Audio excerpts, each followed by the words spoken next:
Hi students, today we are going to see English workshop. What is there in the English workshop? Now you see below components of success. What are the components of success? Just you have to read the text once again and find out the components of success. At first we have to identify the areas, time bound, realistic, building expertise, achievable, tracking progress, measurable, specific. Such type of components are found in the text and you have to write down in this chart all the components. Okay, now you see complete the following sentence. Smart goals are. Now you have to complete those things. Next, how I can draft an impressive speech. Suppose you are going to deliver a speech on any subject. The speech should be very impressive. In order to be impressive, that speech, what are the things, which things are very essential? You study here. What should be the size, length of the speech? The speech should not be so short or so long. Length of the speech should not be so long, and that's why it is moderate. It should be moderate. Do I know the format? It means, do you know the format of the speech? Initially, what is to be said, whose names are to be addressed, such type. How to start? You know the speech, but the beginning of the speech is also important. That is how to start. What to write? While you have to write a speech, then what to write at first? How to bring quality in my speech? Your speech should be very qualitative. Now, next, what are the relevant thoughts, slogans, maxims? The thoughts and slogans or maxims should be related to the subject of the speech. It shouldn't be irrelevant one. That is the thing. Maxim means, we say in our mother tongue, vachan, such like.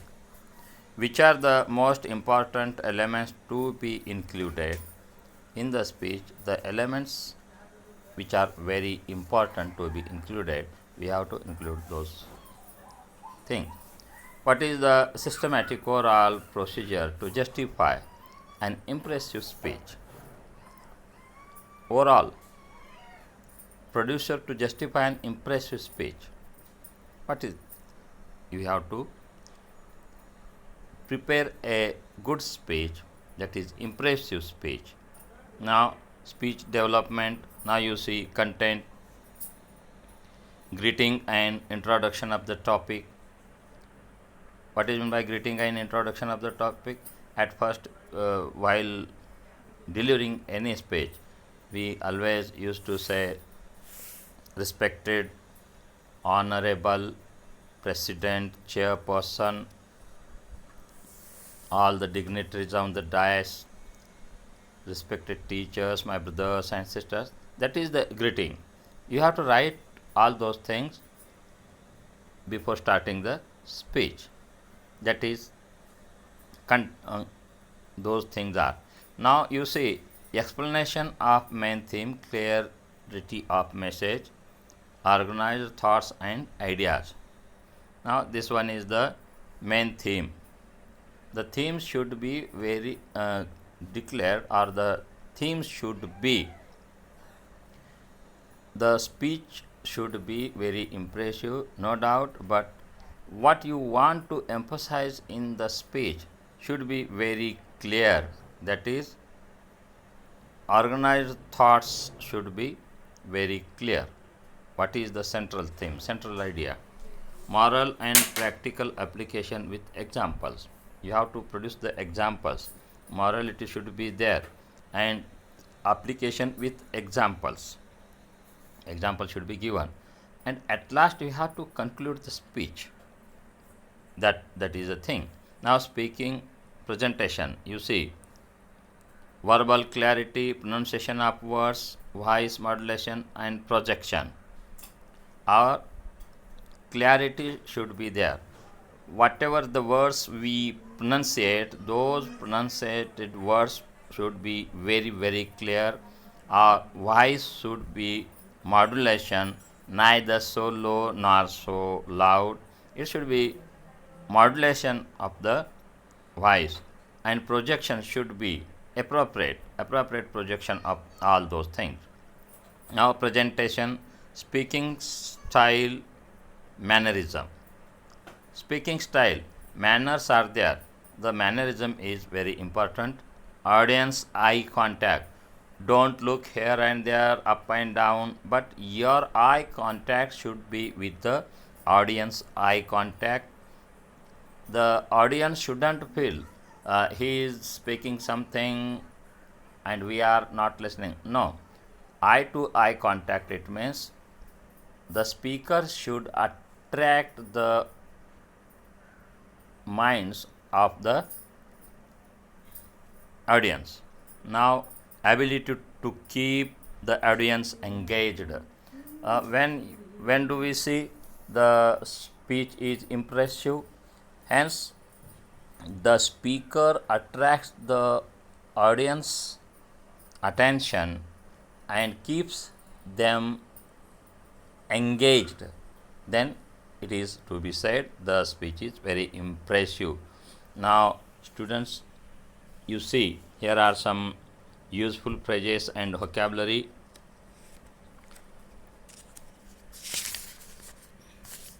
In these things, you see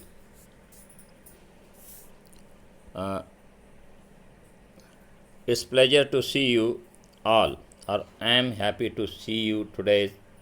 It's good to see you. This is the phrase.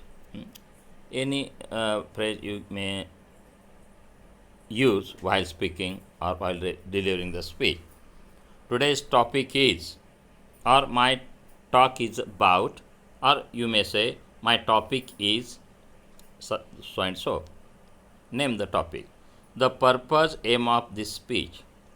Now you see, what is the purpose or aim of the speech? You have to declare it. I will focus on 1, 2, 3 major issues. Now in your speech, the central idea may be there, but what are the main issues? Either the issue may be 1, 2, 3 major issues should be declared. If you have any question, feel free to ask me.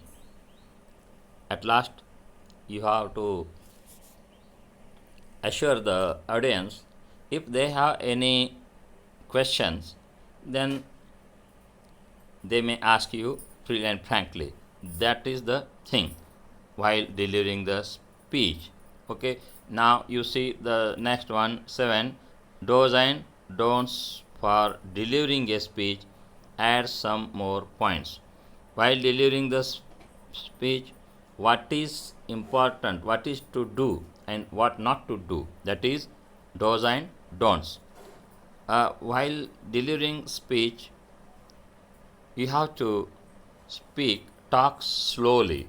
Don't make hesitate or do not speak in a hurry. You have to talk slowly. Emphasize keywords.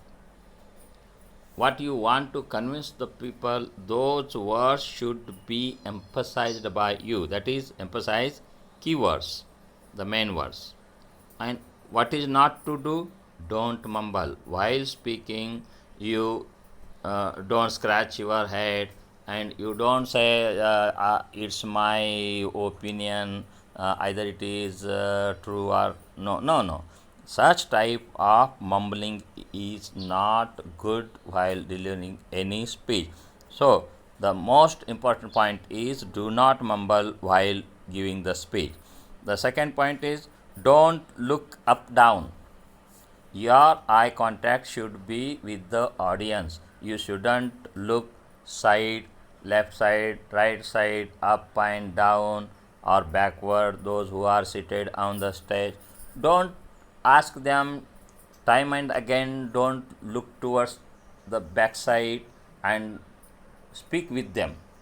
You are the speaker, audience are there, and that's why your speech should be related to the audience, and your gestures, your facial expressions, and your speech should be very very clear. These things are considered to be an impressive speech. Okay students, now next you see, you are going to participate in an inter-school elocution competition. The subject given to you is how to achieve success in life. Draft a speech to present it. तर विद्यार्थी मित्रांनो, तुम्हाला काय करायचं आहे की elocution competition, ज्याला आपण वक्तृत्व स्पर्धा म्हणतो, त्या स्पर्धेत शालेय वक्तृत्व स्पर्धेत तुम्हाला भाग घ्यायचा आहे आणि त्याचा विषय असा आहे की how to achieve success in life. आपल्या जीवनामध्ये आपण यश कसे संपादन करावे, अशा पद्धतीचा हा दिलेला विषय आहे आणि या विषयावरती तुम्हाला भाषण लिहून काढायचं आहे. मग त्या भाषणामध्ये काय काय महत्त्वाच्या गोष्टी आहेत. प्रॉपर गायडन्स असलं पाहिजे. बघा, महत्त्वाची गोष्ट आहे सेटिंग गोल. आपल्याला काय व्हायचं आहे अगोदर, उद्देश म्हणजे जे काही गोल आहे, एम आहे, ते आपल्याला सेट केलं पाहिजे अगोदर काय व्हायचं ते. त्याच्यानंतर त्याची प्लॅनिंग केली पाहिजे. Then afterwards knowledge or information should be gather together. Confidence, you should be fully confident about that goal. Hard work, no one can achieve any goal without doing hard work. It means you have to do the hard work. Perseverance, you shouldn't give up anything. You have always pursue towards that goal. That is the thing. Now next you see never give up attitude. If your attitude is towards that goal, don't say don't give up those attitudes. म्हणजे कुठल्याही गोष्टीचं जे आपला काही दृष्टिकोन असतो, आता असू द्या, नको आता सोडून देऊ, असं नाही करायचं आहे. सॅक्रिफाईस, तर तुमचं जे समर्पण हे महत्त्वाचं आहे. Passion is important. Your arch is so important. Following examples of successful people in society, in history, in our nation, abroad, we have seen so many people, those who are succeeded in their profession. Now we have to follow all those people. Now dedication is also important. Dedicate towards that thing. If you want to achieve the goal, you should be fully dedicated. That is the thing. Proper guidance is important. Take the guidance from those who are experienced in those fields. That is the thing. Now this is the writing task. How a speech should be impressive. Now write down all those things. Project is given here. Your goal this year is to successfully pass out from secondary school. So let's be smart and note down the following: specific area, all those things, subject and number of unit lessons. Write down all those things. Measurable,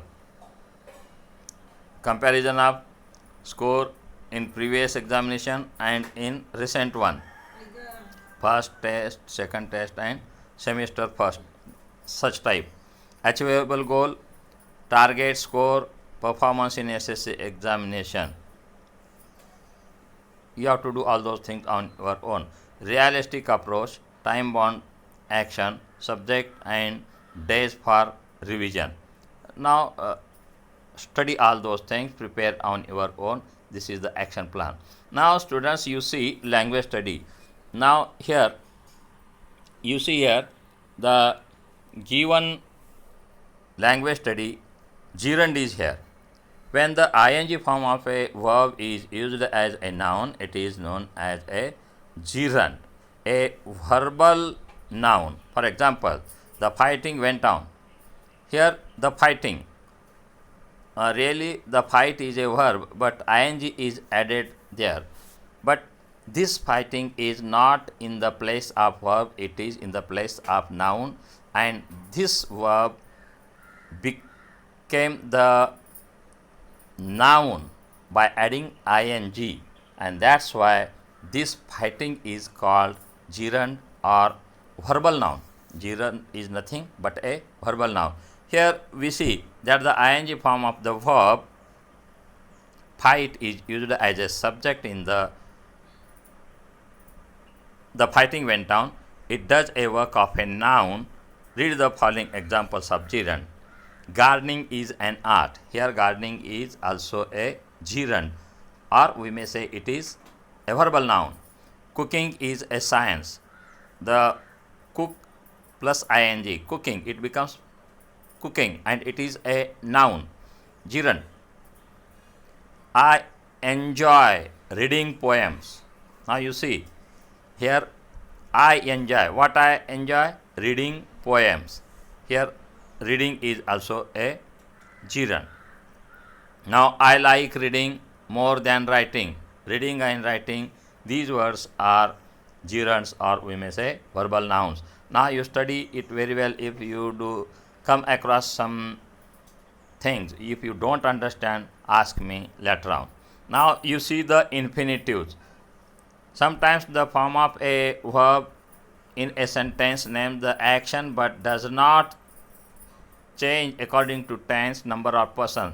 Such a form is known as a non-finite form or an infinitive.